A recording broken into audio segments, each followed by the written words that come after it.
উখিয়া ও টেকনাফের ৩৪টি রোহিঙ্গা ক্যাম্প থেকে শত শত রোহিঙ্গা নারী পুরুষ এখন প্রভাবশালী ও জমির মালিকদের সহযোগিতায় ক্যাম্পের বাইরে বসবাস করছে। তারা ভাড়া বাসা কিংবা নিজস্ব ঘর নির্মাণ করে বিভিন্ন গ্রামাঞ্চলে ছড়িয়ে পড়ছে। এতে চরমভাবে হুমকির মুখে পড়েছে স্থানীয় জনগণ। বিস্তারিত দেখুন মোহাম্মদ শহীদের প্রতিবেদনে। কক্সবাজারের উখিয়া ও টেকনাফে রোহিঙ্গাদের অনিয়ন্ত্রিত ছড়িয়ে পড়ায় নতুন করে উদ্বেগ দেখা দিয়েছে স্থানীয়দের মধ্যে।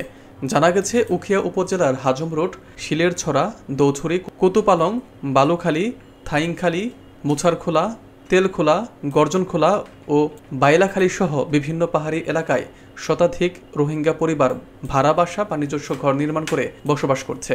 স্থানীয় কিছু প্রভাবশালী ব্যক্তি ও জমির মালিক অল্প অর্থের বিনিময়ে তাদের আশ্রয় দিচ্ছেন বলে অভিযোগ পাওয়া গেছে।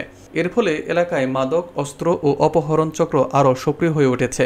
স্থানীয়রা আশঙ্কা করছেন, দ্রুত ব্যবস্থা না নিলে পরিস্থিতি নিয়ন্ত্রণের বাইরে চলে যেতে পারে। আইনশৃঙ্খলা বাহিনীর তথ্য অনুযায়ী ক্যাম্পের বাইরে অবস্থান নেওয়া রোহিঙ্গাদের একটি অংশ বিভিন্ন অপরাধমূলক কর্মকাণ্ডে জড়িত হচ্ছে। উখিয়া থানার অফিসার ইনচার্জ মোহাম্মদ জিয়াউল হক জানিয়েছেন, ক্যাম্পের বাইরে বসবাসকারী রোহিঙ্গাদের শনাক্ত করে দ্রুত অভিযান পরিচালনা করা হবে। স্থানীয় প্রশাসনও পরিস্থিতি স্বাভাবিক রাখতে তৎপর রয়েছে। একটা বড় ক্রাইসিস মুভমেন্টের মধ্য দিয়ে আমরা উখিয়া উপজেলায় বসবাস করতেছি।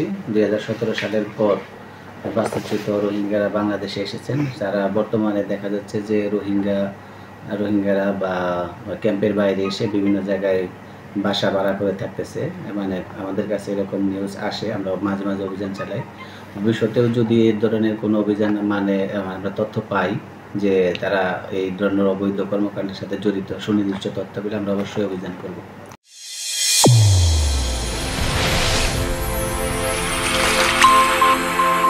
চ্যানেল A1 হৃদয়ের স্পন্দন।